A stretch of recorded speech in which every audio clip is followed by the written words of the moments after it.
Hi everyone, my name is Shannon and I'm a recent graduate from St. Pete College, and I graduated from the Medical Coding and Revenue Cycle program in December, and I passed my CCA exam through AHEMA in March. And I wanted to give you guys a little bit of perspective and how I was feeling before and during and after the exam.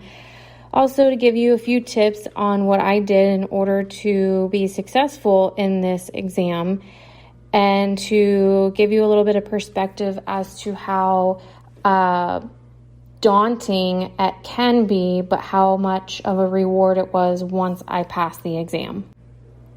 To give a little background on what made me decide to go with the medical coding program and want to take my career into the coding and even the revenue cycle, is I had started back in 2013 and wanted to go through school and get that done and be certified back then.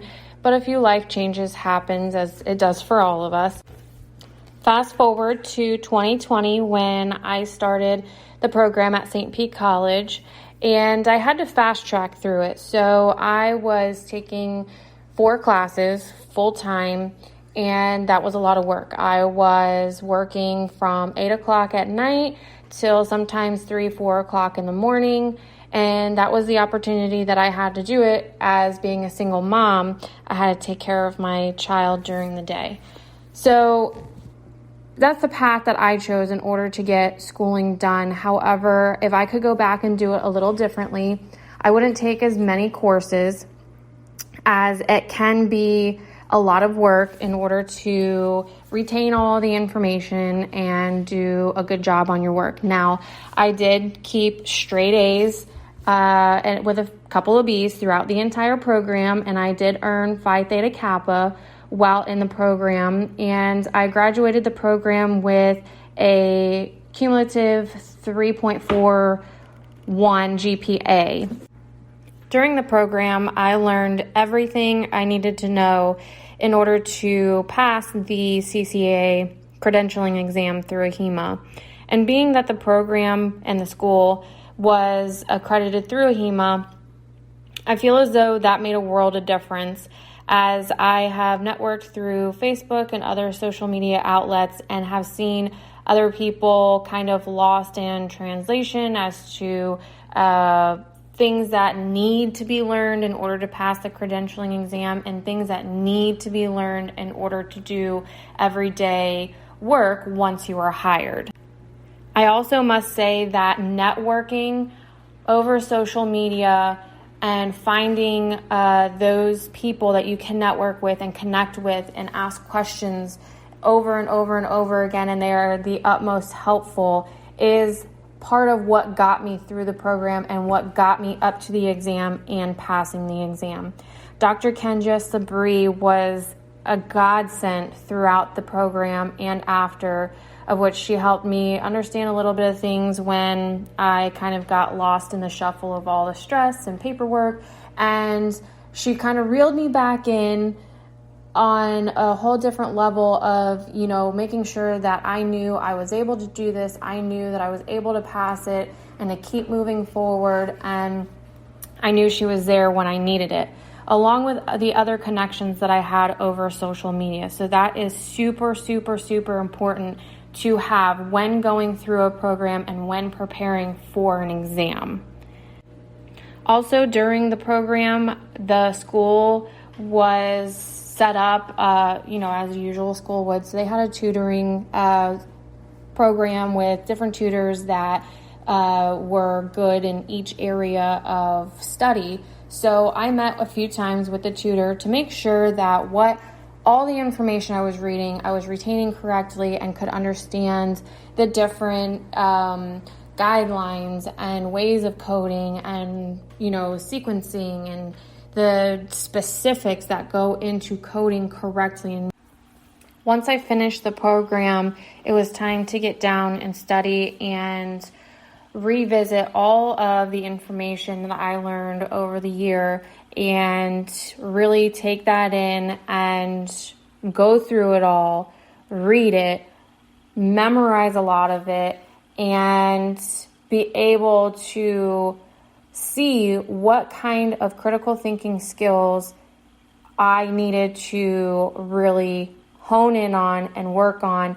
And once I graduated from the program in December, I knew that buckling down, I had to take timed exams, and I knew that I had to make sure I knew exactly what I had to work on, whether it was making sure I finished the test on time, or it was a certain domain that I had to work on, or I was missing questions that were repeated from a previous question, just worded differently, and I had to do the critical thinking skills and make sure that I was organized. Whatever that was, from December to March, I had to really buckle down and figure out what strategies were going to work for me. And somebody with testing anxiety to the absolute max, it is really difficult for somebody to be able to retain information, break down where your faults are, and own those faults in order to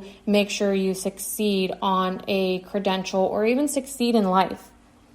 So that was a huge moment for me to really buckle down, focus on me, focus on my studying, and focus on passing this credential, because I worked way too hard for the last year in order to, fail or, not be able to get through the exam. Whether I passed or failed, a huge step was to just get through it and do the best that I can do. Of course, failing was not an option, but let's be realistic, and it is a potential factor in all of it. So the best thing that I could say to do to prepare for the exam is use the resources that you have. There are thousands upon thousands of resources. There's Amazon study guides. I personally did not use any of the Amazon study guides. I personally used the HEMA study guide for the CCA, and that was probably one of the most helpful things to prepare for the exam, because once you buy the HEMA study guide, the book has questions in it. It also supplies you with the answers, an answer guide in the back. I would take the exam in the book or the test, and I would then check my answers. Whatever answers I got wrong, I made sure that I highlighted or circled or marked them however it was easiest to mark them. And I would go back and I would figure out which domain it belonged to. Okay, I need to figure out how many questions I missed for domain 1, 2, 3, and so on. And once I figured that out, I could figure out which domain I needed the most work on. And then I would take to the HEMA website and use the time test or even the practice tests and questions within the HEMA Press, of which you get a code in the book once you purchase the book to be able to access the HEMA Press. And once you log on to HEMA Press and you make your account and everything, it gives you the option to either take practice questions per domain, or you can take practice exams, and it could be timed or not. And depending on however you want to set it up, you can scramble the questions around, or you can have the questions go in the same order. And for me, it was best that I did all the practice questions in order as if I was in the book, but I was working on a computer. Working on the computer got me the repetitive skill, the routine of the skill to do the testing on the computer, because testing on the computer can be different than testing in a book for some people. And me, I need to get acclimated with whichever route the test is being given, hence being given on the computer. So I gathered all my notes. Every night I would read guidelines. And I would read for an hour or so, and I would just pick chunks of the guidelines. I wouldn't read all of them. I would go guideline by guideline, and I would read it, and I would remember it, and then I would highlight whatever stuff I knew wasn't going to stick out to me. So that way I could refer back to my books during the exam. Also, the thing that helped me tremendously during the exam was tabbing your coding books. That I never knew throughout the entire program how helpful it was going to be. And if I had known how helpful it was going to be, I would have definitely tabbed my books at the beginning of the program. I thought that it was just as easy to flip through the book and, kind of get used to flipping through all the pages and such without tabs. However, I was totally wrong when it became time to prepare for the exam. So definitely tab your books and write notes in your books as you go along in the program, as AHEMA does allow you to have the books during the exam and allows you to write in them. Just don't write too much, because I have heard of people being denied the ability to take the exam when they check in for having too many notes written in their book. And again, there's lots of resources, and the AHEMA guide book for the exam and such touches on all of that stuff. So make sure you read everything that you are given for the exam prep. Make sure you're given all the guidebooks for the exam, pamphlets, links, everything possible. Just make sure you read, make sure you know what you are going into day of exam.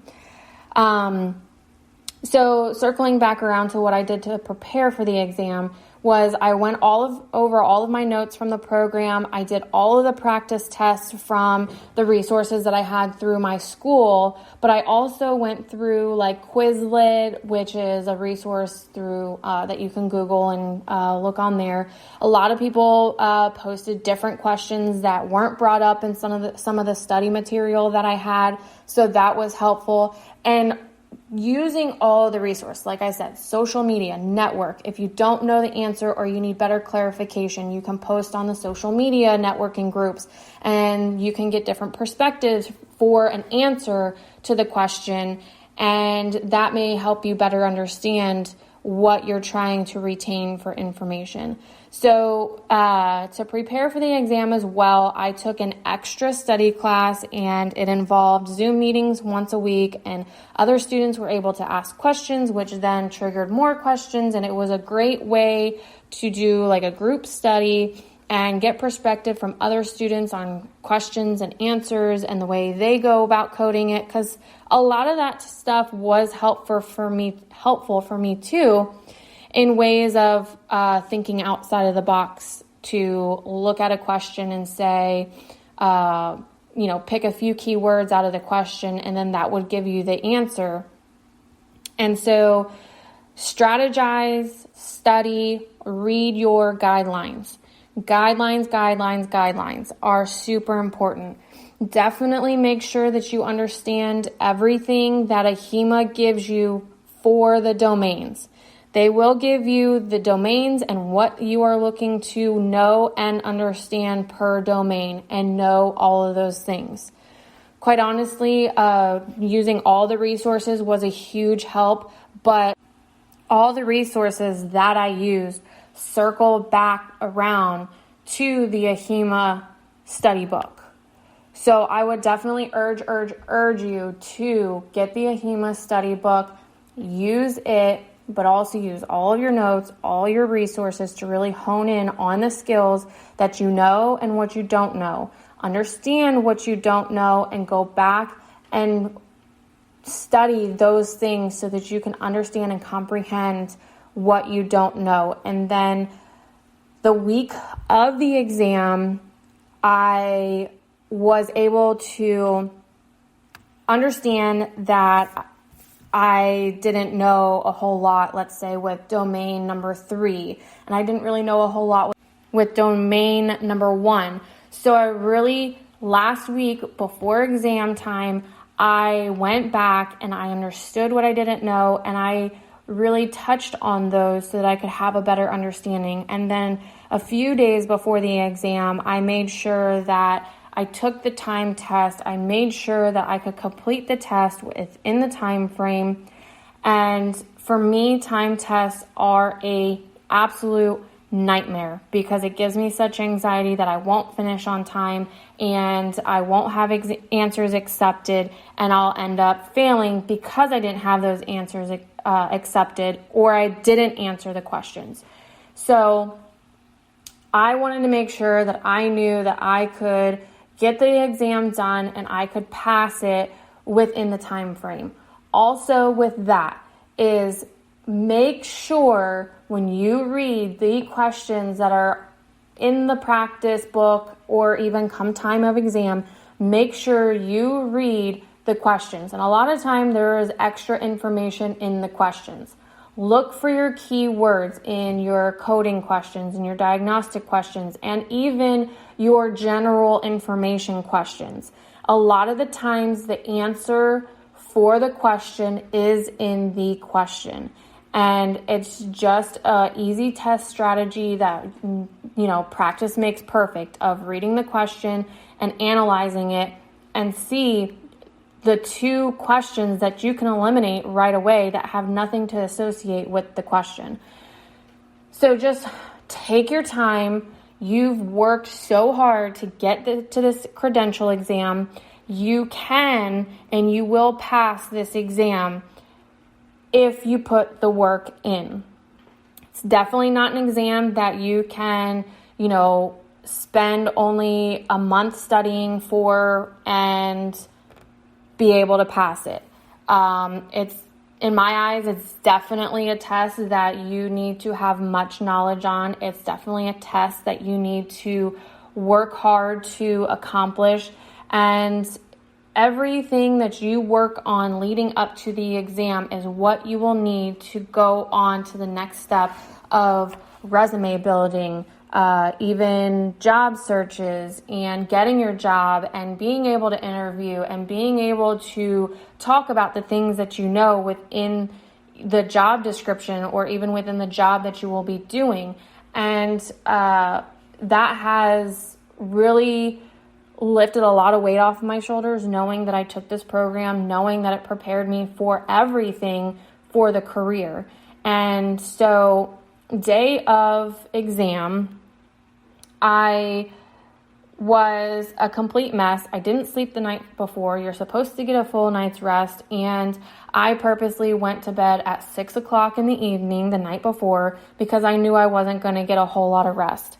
And so went to bed early and I got the rest that I got. I woke up, I got my son to school, and I spent the morning studying. I scheduled my exam for 12:30 in the afternoon, and I did that on purpose so that I had the morning to recap over everything, go through the AHIMA study book, and go through my guidelines of my diagnosis book and my coding book and my CPT coding book. And once I was able to do that, about an hour before the exam, I had lunch. I made sure I was hydrated.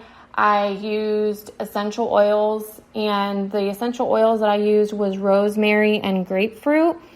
And I got a bracelet, the Lava Rock bracelet, and I put those mixtures on the bracelet.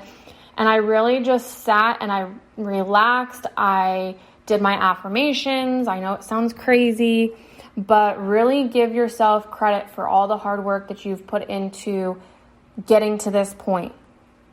And so I was able to talk myself off the cliff of anxiety, and I was able to go into this exam. I knew I was ready. I did all the work. I knew that I had to pass this exam. There was no ifs, ands, or buts about it. And I checked in. I made sure that all my stuff was put away. I went to the bathroom, and I had the Lava Rock bracelet on, which was allowed. And I had the essential oils on it. When I felt a rush of anxiety come, I went ahead and I took a big old sniff of the bracelet, as crazy as that sounds. And it brought me back in to focus on the exam, to focus on the questions. When I reached a point to where I thought I wasn't doing well in the exam, I just took a quick moment to say, Shannon, you got this, you can do it. Focus back in and finish this exam and knock it out of the park like you're meant to knock it out of the park. And all of those affirmations, all of the hard work that went into it and all the preparation that went into it, the endless weeks and days and nights and sleepless nights, all paid off, and I was able to pass the exam. And I will say that after passing the exam, knowing your guidelines, like I've said before, guidelines, know them, know how to code, know the specifics on your lacerations and your specifics on the definition of the procedure that was done, the medical terminology. Make sure you know the medical terminology, you know the anatomy, and you know what parts of the body are located where. You need to know the sections of the body. You need to know the sections of upper quadrant, lower quadrant. Your root operations in the HCPCS book are located in the back of the book in the appendixes. Appendix A is your root operation, and there's Appendix B, C. Make sure those are marked in order for you to easily get to them if in the moment you are not able to remember what excision versus excise means and those types of things. Those little things that you can look up and you don't have to memorize or, dwell on too much will make it a lot faster for you to get through the exam. During the exam, I did not look at my time until close to the very end, and I ended up finishing my exam with, I believe it was 7 minutes to go. So I made sure that I took my time. I made sure that I went through and I read it and I analyzed it, and I did process of elimination. Really, really, really use your testing strategies. And there are YouTube videos that can teach you different testing strategies, and a lot of them you can find are specific to AHIMA and their credentialing exams. I specifically looked up for the CCA because that's what I was taking. So make sure you use your testing strategies. Make sure that you have your books marked, tabbed, and make sure that you know your domains and your guidelines, and you will knock it out of the park and you will pass. And just make sure that you take your time, eat a good meal before the test, make sure you're hydrated, make sure you've used the bathroom. The essential oils was really helpful. I thought that was definitely one of the things that people said to use for the exam. And it was kind of like, yeah, okay, what are essential oils going to do for anxiety and that such? And so that actually was a huge eye-opener that they did help for my anxiety and calming and to get me through the exam. One thing I did wish that I studied more about and I knew more about was the prospective payment systems. I did learn about it in the program. I just didn't take much time to learn it more in depth than I wish I had. Make sure you know your Medicare, your Medicaid. Make sure you know all the things that go along with their fee schedules and payment schedules. Make sure you know the different classification systems and know your abbreviations and just study and do the work, put the time in, and you will do great. I hope this was helpful for those who took the time to listen, and good luck on your exam. You can do it. You will pass it. Again, do whatever you are comfortable with doing and getting prepared for this exam. Just make sure you study, make sure you practice, and you will knock it out of the park. Good luck, everybody.